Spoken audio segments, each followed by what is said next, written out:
Announcing the commencement of the first purge. I want you to change the world, and don't think that this is going to happen peacefully or you can do it alone. We need to kill the rich. You get out there, you use your weapons, and you rip Washington apart. You hunt down the billionaires, the bank bosses, the CEOs, the scumbags and the liars, the governors, the lobbyists, the senators, because they're all the same, and you hang them. Just remember all the good the purge does. Good afternoon, everyone. It is August 13th, 2018.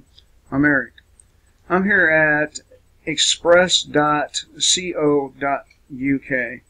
Apocalypse by 2040. Shock as MIT computer model predicts end date for civilization. By Ollie Smith.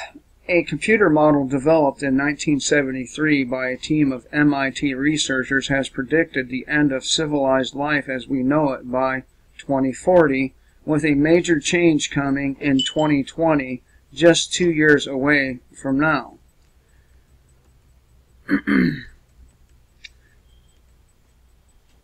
It was developed by a team of MIT researchers and processed by Australia's largest computer.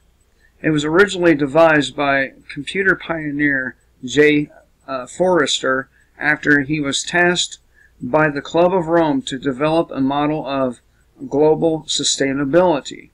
However, the shocking result of the computer calculations showed that the level of pollution and population would cause a global collapse by 2040. And of course, this goes hand in hand with that Deagle.com forecast, where by the year 2025, there's only supposed to be a population of 100 million here in the United States. This shows that the world cannot sustain the current level of population and industrial growth for more than 2 decades.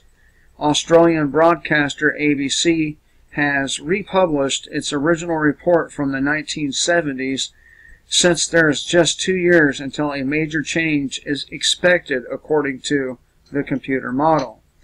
The model based its predictions on trends such as pollution levels, population growth, availability of natural resources, and quality of life on Earth. And the Erie calculation, I don't know how it could be eerie, but the Erie calculation has been remarkably accurate in certain predictions, such as a stagnating quality of life and diminishing pull of natural resources.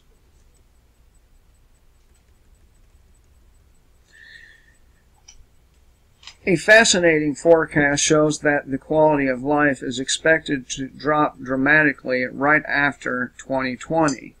At this time, the broadcaster addresses the audience. At around 2020, the condition of the planet becomes highly critical. And of course, we heard all this kind of shit from Al Gore, but every single one of Al Gore's predictions has fizzled. It's so, but I'm not saying that this isn't possible. I'm just saying that we should be skeptical when these assholes come out with these doom and gloom forecasts. We can only wait and see what happens, right? Oh yeah. In quotes, if we do nothing about it, the quality of life goes down to 0. Pollution becomes so serious, it will start to kill people, which in turn will cause the population to diminish lower than it was in the 1900s. At this stage, around 2040 to 2050, civilized life, as we know it on this planet, will cease to exist. Alexander King, a British pioneer who led the Club of Rome, also made a shocking prediction regarding national sovereignty. He told ABC, sovereignty of nations is no longer absolute. There is a gradually diminishing of sovereignty, little by little, bit by bit. Even in the big nations, this will happen. So anyway, remember, if this is true, our parents, grandparents, ourselves, we have allowed these giant corporations to pollute and pollute and pollute until, well, they pollute us into extinction. We've allowed it to happen, just like we've allowed the Federal Reserve and the government to rob us blind and further enslave us. Question is, when are we going to do something about it? When are we going to demand the better lives with weapons in hand?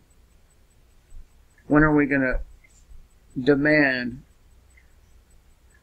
that corporations like Monsanto get shut down with weapons in hand? Dow, DuPont, all of them.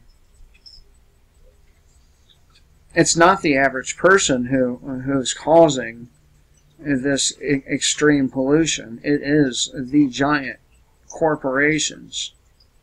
So, anyway, I thought I would share this with you because, you know, it's pretty